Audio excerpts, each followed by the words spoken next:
एक छोटे से गांव में रामू नाम का एक गरीब कुम्हार रहता था। वह दिन रात मेहनत करता, मिट्टी के बर्तन बनाता और बाजार में बेचकर अपना गुजारा करता था। लेकिन मेहनत के बावजूद उसकी हालत बहुत खराब थी। घर की छत टपकती थी, चूल्हा कभी कभी ही जलता था। एक दिन रामू जंगल से मिट्टी खोदकर ला रहा था। तभी उसे मिट्टी के ढेर में एक पुराना अजीब सा घड़ा मिला। घड़ा साधारण नहीं लग रहा था, उस पर हल्की सी चमक थी।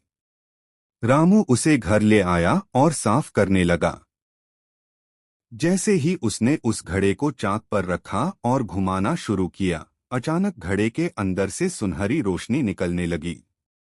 रामू डर गया, पर तभी घड़े से सोने के चमचमाते सिक्के बहने लगे। रामू की आंखें फटी की फटी रह गईं। वह समझ नहीं पा रहा था कि यह सपना है या हकीकत। थोड़ी ही देर में उसके आंगन में सोने के सिक्कों का ढेर लग गया। पास के पेड़ के पीछे छिपा हुआ एक पड़ोसी यह सब देख रहा था। वह लालची आदमी था। उसके मन में लालच जाग उठा। उसने सोचा, अगर यह घड़ा मेरे पास होता तो मैं पूरे गांव का सबसे अमीर आदमी बन जाता। रामू पहले तो बहुत खुश हुआ। उसने सोचा, अब मेरी गरीबी खत्म हो जाएगी। लेकिन तभी उसके मन एक और विचार आया, अगर मैं यह धन सिर्फ अपने लिए रख लूंगा तो क्या सच में सुखी रह पाऊंगा। अगले दिन रामू ने कुछ सोने के सिक्के बेचकर सबसे पहले अपने टूटे घर की मरम्मत करवाई। फिर गांव के मंदिर की छत बनवाई, गरीबों को भोजन करवाया और बच्चों के लिए स्कूल में किताबें दान कीं। यह सब देखकर गांव वाले हैरान थे।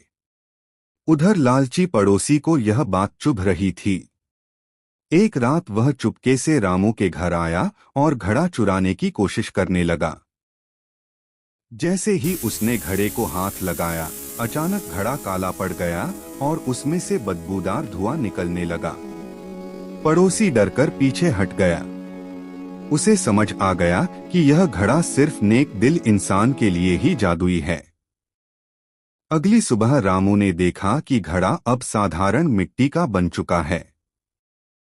उसे समझ आ गया कि जादू घड़े में नहीं, बल्कि उसके अच्छे कर्मों में था। उस दिन के बाद रामू ने मेहनत करना नहीं छोड़ा। वह पहले से भी ज्यादा सम्मानित हो गया।